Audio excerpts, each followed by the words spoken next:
All dead, all dead. Go. Grab both, Kill both of you. Watch pick one spawn. B car. B1. B1.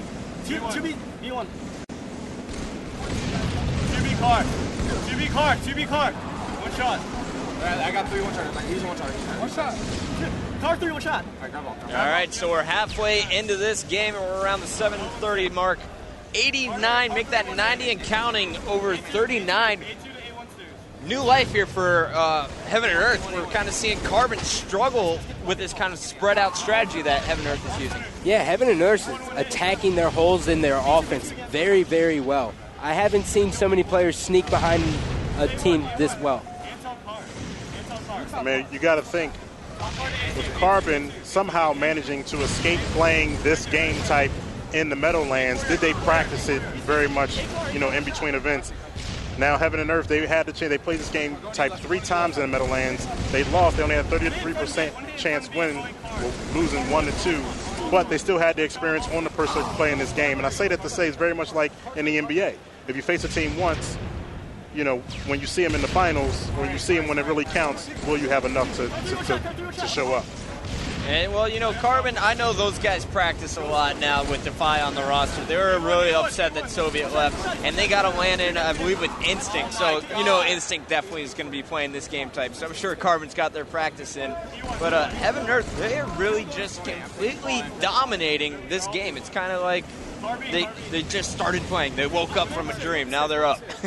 Maybe it just took them a little time to warm up on the main stage, Haven't had too many opportunities to play on here, and I'm really liking what I'm seeing from their whole team communication-wise. They're in the right place at the right time.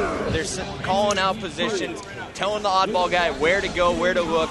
But you have Carbon. They finally got their hands back on the oddball. I want to switch over to the red team, see what they're up to. We're going on board with Shockwave.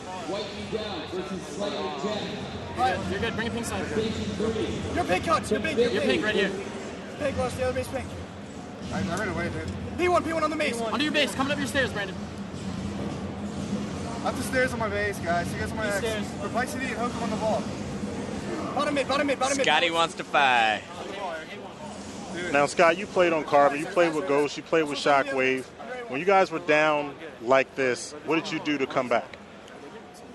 Pretty much, we would take a step back from the game almost. We would give them like a good 10 to 15 points and really wait for us to get a great foundation and then just push out. When it gets to an extent like this, you can afford to lose 10 seconds because if you keep charging, you're just going to die, and that's going to be 10 seconds. So you just take your time, and then you make a nice push out. Part 2 now. Part 2. Because. One shot on part 2. Now you see kind of the tables have turned. All of Heaven and Earth spawning together. Defy being the flanker now. Carbon starting to spread out with his oddball, and Defy, his BR is on right now. It is a very good BR. Woo, Perplexity gets the best of them, though. We're staying on board, though, with Defy. And, Scott, why did you want to go to Defy? I saw that he was keeping his ground. He was just staying in one place, watching his teammates back, trying to give them as much support as possible.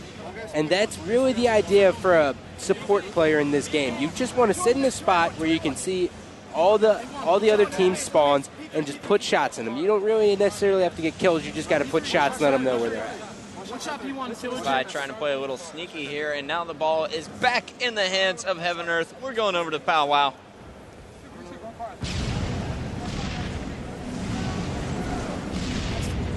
B1. Carbine. We got him. Chris, I'm going to have to disagree with your statement earlier on. I know you said Perplexity needs to step it up, but I think Powwow's the X factor for this team. Yeah. Perplexity and Killer Drew seem very consistent every time. Hokum does about the same every game, but Powwow seems to be the streaky one. He was very upset after his Meadowlands performance. He contemplated quitting because he thought he played so bad. Wow. Was not aware of the inside scoop. That's why we keep you around, Scott. Powwow does not know how to reload, apparently. He's got one shot left in that BR. Oh, finally realizes it, but now he's got to fight. And Ghost getting the double. He's going for the triple there for Carbon. That's going to be 4 dead for Heaven and Earth. Let's go back over to Carbon. Captain Anarchy, he's got the oddball. One shot P1. One shot P1. One shot 13. Nice. That was it. Part 3.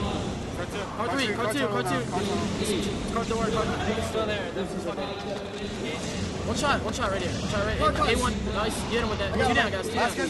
Bottom pick 1. And B2. On the car door. Pick one down to the base.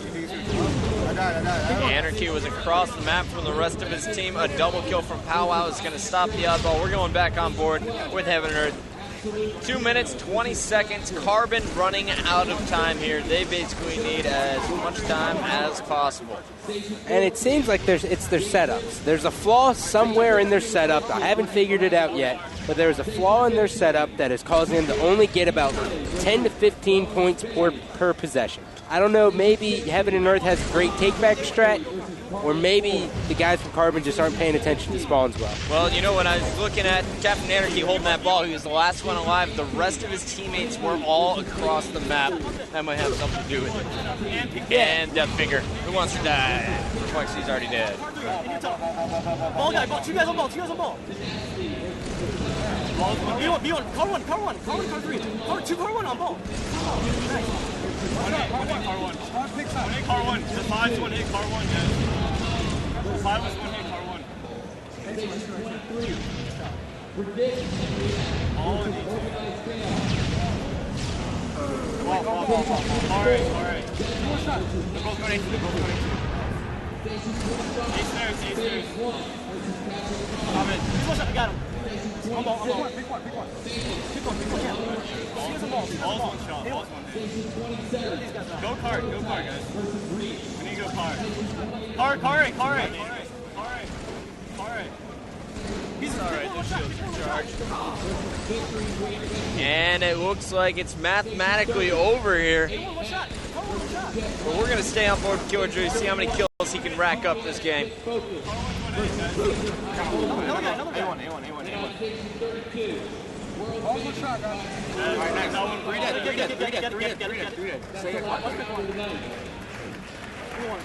And the crowd's starting to cheer now for Heaven and Earth. It's becoming a series, boys. That it is, Chris. Scott, going to game 5 or no? You know, with the way Heaven and Earth played this game type, if they are as prepared for the next game type, which is CTF on the pit, which we have yet to see today, then I think it's going to a game 5. Yeah? I'm thinking that TS Amp and, because this team didn't get to play that much, get to practice that much all together, so I'm thinking they kind of eased off on TS Amp, and maybe CTF Narrows, I don't know, it's one of my favorite game types, but we'll see.